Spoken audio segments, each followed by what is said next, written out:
Chez Automobile F-Terrien, François, il n'y a pas juste les pneus.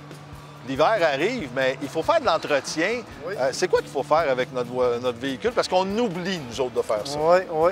C'est assez important l'hiver, avant que l'hiver arrive, avant que les grands froids arrivent, de faire une vérification mécanique.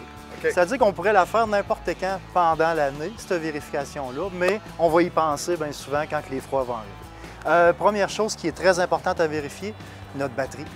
La batterie, l'été, on peut avoir une batterie qui est rendue faible en capacité, mais qui va fonctionner quand même.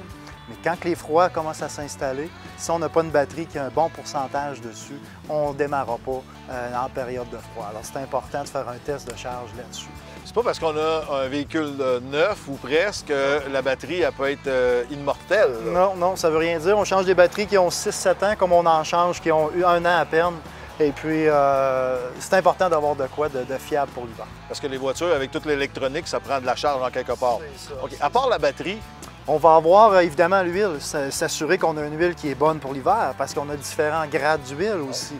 Alors, on va retrouver particulièrement dans un moteur diesel une huile l'été que bien souvent le monde va changer pour les coûts, qui c'est un petit peu moins cher d'entretien.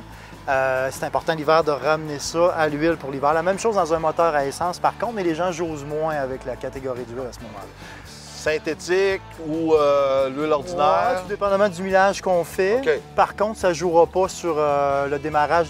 Peut-être synthétique va aider un peu, mais de là à dire d'avoir une grosse différence l'hiver, c'est vraiment le grade dessus qui va être important à respecter. Ensuite de ça, on va avoir évidemment le liquide lave-vite.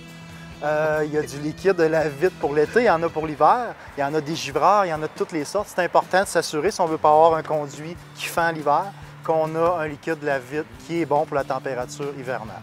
Okay. La même chose pour le liquide de refroidissement. On a des instruments ici pour vérifier le pH et la température, pour être sûr qu'il n'y ait pas d'eau qui est rentrée à l'intérieur. C'est toutes des choses à vérifier avant l'hiver si on ne veut pas avoir de choses qui brisent. OK. Fait que ça, c'est important. Idéalement, c'est dans le mois d'octobre, début novembre, on commence à faire nos choses comme ça pour s'assurer d'être confortable sur la route. On prend rendez-vous? On prend rendez-vous. Okay. On prend rendez-vous, on nous appelle 819-583-2999, puis on va faire une inspection complète du véhicule avec une remise pour l'hiver qu'on va regarder. Autant les balais à neige, on n'a pas parlé. Balais à glace, je veux dire qu'on n'a pas regardé ça. Mais les essuie-glaces, s'ils ne sont pas d'hiver, bien, on n'aura pas de bel hiver. Oui, c'est ça, parce que c'est important la vision. Oui, oui, oui. Alors, c'est toutes des choses qu'on va vérifier pour vous. Bon, bien, merci beaucoup. Ça fait plaisir. On prend rendez-vous. Oui, merci bien.